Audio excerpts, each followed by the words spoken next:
Now to tonight's special report. Over 50s have 46% of Australia's disposable income, and their numbers are growing, with people aged 65 to 84 projected to double by 2050. But many over 50s, especially women, don't like how they're portrayed or targeted by marketing on social media. So some are embracing what they've called their SilverPower, challenging the stereotypes about ageing one post at a time. Here's social affairs correspondent Norman Hermont.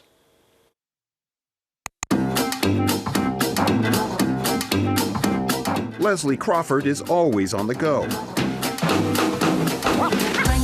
She's part of a generation refusing to follow the script. Instead, using social media to tell their stories. I love it as a visual medium. I think that it's a fast, quick way of knowing what's happening. Leslie's been a fashionista for years, and Instagram's been a big part of sharing her identity. I forget that I'm 66. Age has never really been that important to me. Age to me is just a state of mind. From Korean grandparents with hundreds of thousands of followers. Well, I cut up this cantaloupe the other day, now I gotta eat it. To an 81-year-old Texan rocking TikTok. There is life for so-called older generations on social media, from dominant Facebook to Instagram and beyond. Now, if only more advertisers would notice. Yes, often hear about the frustration, and ageism is actually real, particularly when women feel invisible. Jill Walker specializes in helping companies reach older consumers. The way they're portrayed has improved, she says, but many marketers still don't get that the rules have changed for over 50s, especially women. All that's happening now is that ability to be themselves is now becoming more pronounced. They don't want to be seen as daggy and old. They're not like their mother, they're like them. Australians over 50 spend 27 hours a week on the internet, more than millennials. 3/4 of them regularly research and buy products online, but 94% don't like the way marketers target them.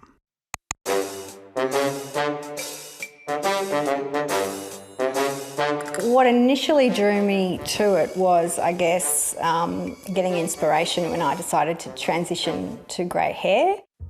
Lou Forbes was initially unsure about Instagram when she joined 2 years ago as Silver Sister. And the feedback I was getting from other women also going through the same thing gave me confidence, and I kind of latched onto that, and I really liked that feeling. So I thought, oh, hey, maybe this isn't such a bad thing. When it comes to marketing to women like her and others like her, she thinks companies are missing the mark. We're still allowed to be sexy, and we don't have to be stereotyped to be sitting in a corner knitting booties. Not that there's anything wrong with that, but we're here, and we don't want to be misrepresented. Over 50 and proud. These women didn't like how they were being portrayed or how they were being sold to on social media, so they decided to set their own rules. I have a healthy respect/disrespect for social media. Sarah Jane Adams' relationship with Instagram is complicated. Her image has garnered her worldwide attention, 180,000 followers and a healthy jewelry business. But she's not that keen to buy more stuff.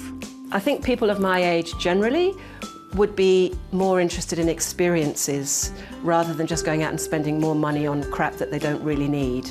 For her, social media is about empowerment.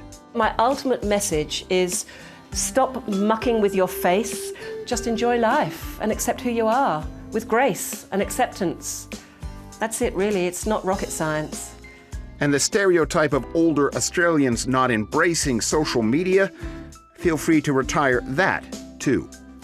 Norman Hermont, ABC News.